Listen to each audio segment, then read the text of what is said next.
राज्यसभा और दूसरा सदन कहलाता है लोकसभा। लेकिन संसद यहाँ से कंप्लीट नहीं होती, इनके लिए कैंडिडेट की आवश्यकता होती है और वो है भारत के राष्ट्रपति। काफी बार एग्जामों में ऐसे करके क्वेश्चन पूछा जा चुका है कि भारतीय संसद के अभिन्न अंग कौन कौन से हैं। तो भारतीय संसद के जो अभिन्न अंग हैं वो है राज्यसभा, लोकसभा और राष्ट्रपति। इनसे मिलकर ही संसद कंप्लीट होती है। राज्यसभा की बात की जाए तो राज्यसभा को उच्च सदन कहा जाता है, लेकिन उच्च सदन के साथ साथ ही इसे द्वितीय सदन कहते हैं और लोकसभा को निम्न सदन कहते हैं और निम्न सदन के साथ साथ ही प्रथम सदन कहलाता है।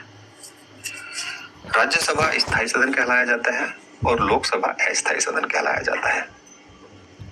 लोकसभा को दरअसल अस्थायी सदन क्यों कहा जाता है? क्योंकि लोकसभा का अपना खुद का कार्यकाल होता है। क्योंकि काफी बार सुनने में आता है कि 17वीं लोकसभा का चुनाव था, आने वाले समय में 18वीं लोकसभा के चुनाव होंगे। 17वीं से पहले 16वीं लोकसभा के चुनाव हुए हैं। तो लोकसभा का अपना खुद का कार्यकाल होता है, वो होता है 5 वर्ष का। लेकिन 5 वर्ष से पहले भी इसे भंग किया जा सकता है किसी असामान्य स्थिति में। यदि मंत्रिपरिषद के किसी मंत्री के प्रति अविश्वास प्रस्ताव आ जाता है तो भी लोकसभा को भंग किया जा सकता है। यदि प्रधानमंत्री अपनी मंत्रिपरिषद के साथ खुद रिजाइन दे दे तब भी लोकसभा को भंग किया जा सकता है 5 वर्ष से पहले। और यदि राष्ट्रपति को ऐसा लगे कि मंत्रिपरिषद सही से कार्य नहीं कर रही है तो राष्ट्रपति इसको भंग कर सकता है 5 वर्ष से पहले। लेकिन राज्यसभा के साथ ऐसी कोई कंडीशन नहीं होती। इसके जो सदस्यों का कार्यकाल होता है वो 6 वर्ष का होता है और वो अपने कार्यकाल को कंप्लीट करते हैं। राज्यसभा का अपना खुद का कोई कार्यकाल नहीं होता। आगे बात करें तो राज्यसभा का सदस्य चुनने के लिए न्यूनतम आयु जो होती है वो 30 वर्ष होती है और अधिकतम कितनी भी हो सकती है, लेकिन न्यूनतम जरूरी है कि 30 वर्ष का व्यक्ति होना जरूरी है। लोकसभा की बात की जाए तो लोकसभा के लिए 25 वर्ष का व्यक्ति होना जरूरी है न्यूनतम में, और अधिकतम भी यहाँ पर कितनी भी हो सकती है। कार्यकाल मैंने आपको बताया ये 6 वर्ष का होता है राज्यसभा का। लोकसभा का जो कार्यकाल होता है वो 5 वर्ष का होता है।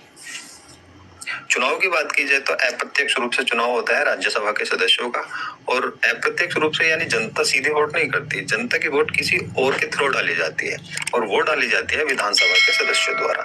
जो निर्वाचित सदस्य होते हैं उनके द्वारा लोकसभा के सदस्यों के लिए वोट की जाती है। और यहाँ पर जो प्रणाली यूज की जाती है वो अनुपातिक प्रतिनिधित्व प्रणाली या एकल संक्रमण या मत पद्धति का इस्तेमाल किया जाता है। दरअसल ये पद्धति होती क्या है, एकल संक्रमण पद्धति यदि एक कैंडिडेट खड़ा है तो सिंपली एक के लिए वोट कर देते हैं, लेकिन एक से अधिक कैंडिडेट यदि खड़े होते हैं तो वहां पर वरीयता के हिसाब से वोट डाली जाती है कि पहली पसंद कौन है, दूसरी पसंद कौन है और तीसरी पसंद कौन है। और अनुपातिक प्रतिनिधित्व होता है कि राज्यों से जितने भी सदस्य जाते हैं उनकी वोट इक्वल करने के लिए उनका मत जो है वो समान रहे। किसी राज्य की जनसंख्या कम है और किसी की ज्यादा है तो समान मत रहे, उसलिए अनुपातिक प्रतिनिधित्व प्रणाली अपनाई जाती है। लोकसभा की बात की जाए तो लोकसभा का जो चुनाव होता है वो जनता द्वारा प्रत्यक्ष रूप से होता है। जनता सिंपली वोट करने जाती है लोकसभा के सदस्यों के लिए। राज्यसभा की बात की जाए तो राज्यसभा राज्यों का प्रतिनिधित्व करती है और वहीं लोकसभा राष्ट्र की जनता का प्रतिनिधित्व करती है। राज्यसभा के 1/3 सदस्य प्रत्येक 2 वर्ष बाद सेवानिवृत्त हो जाते हैं, यानी रिटायरमेंट ले लेते हैं। ये शेड्यूल एक ऐसा तैयार किया गया है कि इसके जो कुल कैंडिडेट होते हैं उसका 33% हर 2 वर्ष बाद रिटायरमेंट ले लेता है, या ये कहें कि 1/3 सदस्य हर 2 वर्ष बाद रिटायर हो जाते हैं। लोकसभा को लोकप्रिय सदन कहा जाता है। और अब बात कर लेते हैं भारतीय संसद के स्ट्रक्चर की। केंद्र शासित प्रदेशों से कितनी सीटें चुनी जाती हैं, राज्यों से कितनी सीटें चुनी जाती हैं और क्या इसका स्ट्रक्चर है, मनोनीत कितने किए जाते हैं और निर्वाचित कितने होते हैं। भारतीय संसद की बात की जाए तो भारतीय संसद को संविधान के भाग 5 में बताया गया है और इसके लिए जो अनुच्छेद आ जाता है वो 79 आता है। वहीं राज्यसभा की बात की जाए तो राज्यसभा जो है भारतीय संविधान के अनुच्छेद 80 में है और लोकसभा 81 में है। अब देख लेते हैं राज्यसभा के स्ट्रक्चर को। राज्यसभा का स्ट्रक्चर देखिए 2 तरीके से बताया गया है, एक अधिकतम सदस्य संख्या और एक वर्तमान सदस्य संख्या। अधिकतम सदस्य संख्या की बात की जाए तो अधिकतम सदस्य संख्या से मतलब ये है कि अधिकतम इससे ज्यादा नहीं हो सकती, जितनी सदस्य संख्या बताएंगे उससे अधिक नहीं हो सकती। और वर्तमान में हमारे पास कितनी सदस्य संख्या है, तो अधिकतम की बात की जाए तो हमारे पास 250 सदस्य संख्या है और वर्तमान में ये सदस्य संख्या 245 है। तो 250 से अधिक नहीं कर सकते, इसके लिए एक बिल पास किया गया था और 2026 से पहले 250 से ज्यादा सदस्य संख्या अधिकतम में नहीं कर सकते। सबसे पहले अधिकतम का स्ट्रक्चर देख लेते हैं कि अधिकतम के स्ट्रक्चर में राज्यों से कितने सदस्य चुने जाते हैं और केंद्र शासित प्रदेशों से कितने सदस्य चुने जाते हैं। अधिकतम में देखिए दो तरह से सदस्य आते हैं, एक तो मनोनीत और दूसरे आ जाते हैं निर्वाचित। मनोनीत की बात की जाए तो मनोनीत 12 सदस्य किए जाते हैं राष्ट्रपति के द्वारा। साहित्य, कला, विज्ञान कुछ ऐसे क्षेत्र बताए गए हैं, तो उनसे 12 सदस्य राष्ट्रपति चुनकर मनोनीत कर देता है, इनके लिए चुनाव नहीं होता।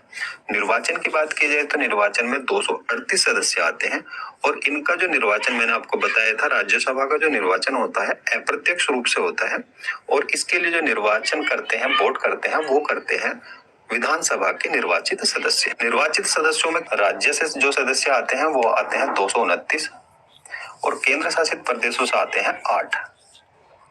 अब बात कर लेते हैं वर्तमान सदस्य संख्या। तो वर्तमान सदस्य संख्या के अंदर जो मनोनीत है वो 12 ही होंगे जो राष्ट्रपति द्वारा चुने जाते हैं और निर्वाचित जो होंगे वो थोड़े से कम हो जाएंगे, 233 हो जाएंगे। यहाँ पर जो राज्यों से आते हैं वो आते हैं 225 सदस्य और केंद्र शासित प्रदेशों से 8 सदस्य।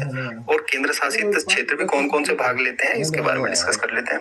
देखिए यहाँ पर 3 केंद्र शासित प्रदेश भाग लेते हैं। पहला दिल्ली, जिसकी 3 सीटें हैं, पांडिचेरी की 1 सीट है और हाल ही में जुड़ा है जम्मू कश्मीर, इसकी 4 सीटें हैं। तो राज्यसभा के सदस्य चुनने के लिए कौन कौन से केंद्र शासित प्रदेश भाग लेते हैं? दिल्ली, पांडिचेरी और जम्मू कश्मीर। अब बात कर लेते हैं लोकसभा के स्ट्रक्चर की।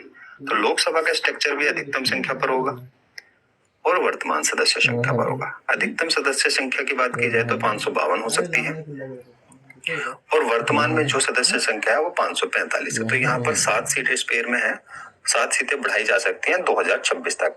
तो ऐसे नहीं है कि 552 से ज्यादा कर सकते हैं, वो 2026 तक का शेड्यूल है, उसके बाद कोई नियम कानून बनेंगे तब ज्यादा संख्या हो सकती है अधिकतम की।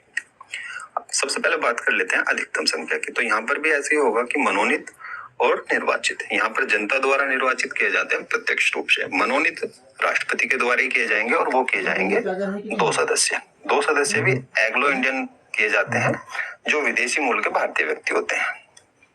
अब निर्वाचन के शेड्यूल में देख लेते हैं। निर्वाचन का जो शेड्यूल है 550 का है और इसमें राज्यों से जो आते हैं वो 530 सदस्य चुने जाते हैं और केंद्र शासित प्रदेशों से 20 सदस्य चुने जाते हैं। वर्तमान शेड्यूल की बात की जाए तो वर्तमान में मनोनीत तो उतने ही रहेंगे 2 सदस्य और निर्वाचन में थोड़ी सी कमी आ जाएगी। वर्तमान में 543 सदस्य चुने जाते हैं। यहाँ पर राज्यों से जो सदस्य आते हैं वो आते हैं 524 और केंद्र शासित प्रदेशों से 19 सदस्य चुने जाते हैं। और केंद्र शासित प्रदेशों में यहाँ पर जो सर्वाधिक सीटें हैं वो है दिल्ली के पास 7 सीटें, अन्य से बन जाती हैं 12 सीटें। तो टोटल केंद्र शासित प्रदेशों की 19 सीटें हैं। तो ये था मार्च 2000